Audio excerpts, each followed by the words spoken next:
Depending on what source you read, you'll find various numbers concerning the percentage of Africans taken to South America. In general, the sources seem to agree that most enslaved Africans were sent to the Caribbean and South American regions.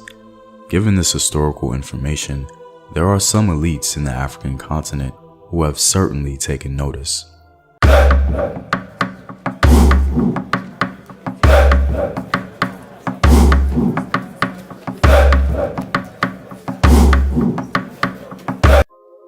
What up, African world? It's Team here, and welcome back to another video of African history, culture, and worldview. By supporting this channel on Patreon, you're helping in the creation of these videos and contributing to this content. The link to Patreon is in the description box below. Also, stay tuned with a word from my sponsors. Hello, my name is Howard Dorsey. I'm 54 years old. I'm here to talk about my experience with herbal results. I was getting sick, so I went to the doctor. They told me that my blood pressure was high, my cholesterol was borderline or high, so I was very sick. Sometimes I thought I was dying at some point. And I ordered a bottle of olive leaf extract. This is how the bottle comes in. And within the first probably week and a half, 2 weeks, I checked my blood pressure and it was back down to normal. It was like 120/80. My cholesterol went down to 125. I definitely believe that olive leaf extract from Herbal Results saved my life. And that's real. I recommend it to everyone in my family, my friends, and we've seen a lot of results in that manner as well. Purchase now at herbalresults.net.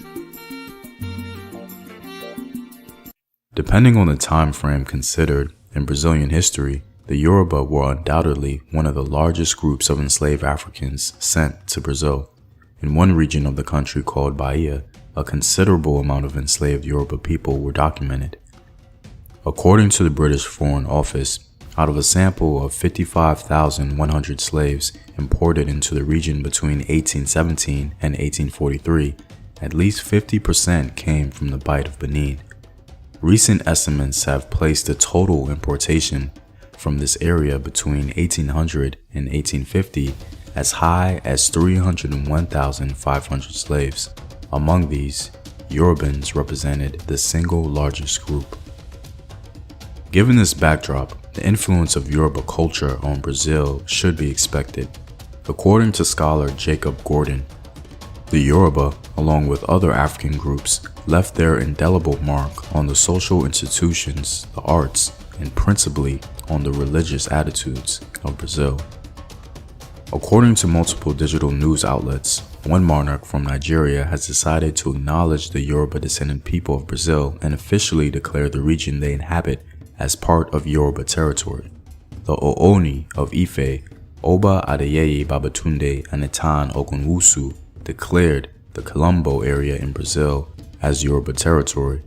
Brazilian Colombos are a unique aspect of African diasporic history. Many enslaved Africans who managed to escape their captors were able to form independent communities in rural or mountainous areas. Perhaps the most popular and most powerful of all these territories was called the Colombo dos Palmares, led by an African ruler named Gangazumba. In Brazil, the Africans set up settlements known as Colombos. The most famous of such settlements was Colombo dos Palmares in the northwestern part of Brazil. It functioned successfully as an independent republic of the Maroons in the 17th century, following an African pattern of social organization. At its apex, it was the home and refuge of more than 30,000 African men, women, and children who had managed to escape the dreadful experience of plantation life. The Ooni of Ife presented the certificate at a ceremony on the 19th of March. According to one source, this city in Brazil was the first outside of the African continent to receive a certificate of Yoruba territory. The Afro-Brazilians in the region celebrated the event and welcomed the Ooni with open arms. One news article tells us that this recognition was reportedly an effort of the highly revered Yoruba monarch to bridge the gap between the Yoruba people and the rest of the world through cultural integration. Here is what the Ooni had to say. I am passionate about preserving the Yoruba culture and its deep-rooted values. This event will lay precedents for the global acceptance of the Yoruba language and culture. Their babalawos are well grounded in the teachings of Ifa and can render the Odu Ifa and its panegyrics like our Ifa priests do in Nigeria.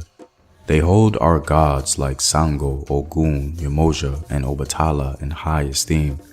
They have designated days to celebrate these gods with colorful displays infused with various aesthetics. They also speak Yoruba, which is one thing I love about them. It's very essential to harmonize them and also show solidarity that we are a part of them and they are part of us. This will foster good bilateral trade between Brazil and Nigeria, and it will also put the Yoruba culture at an advantage.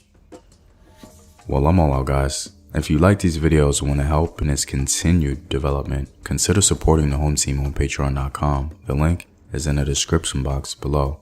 Know thyself. Remember your ancestors. Peace.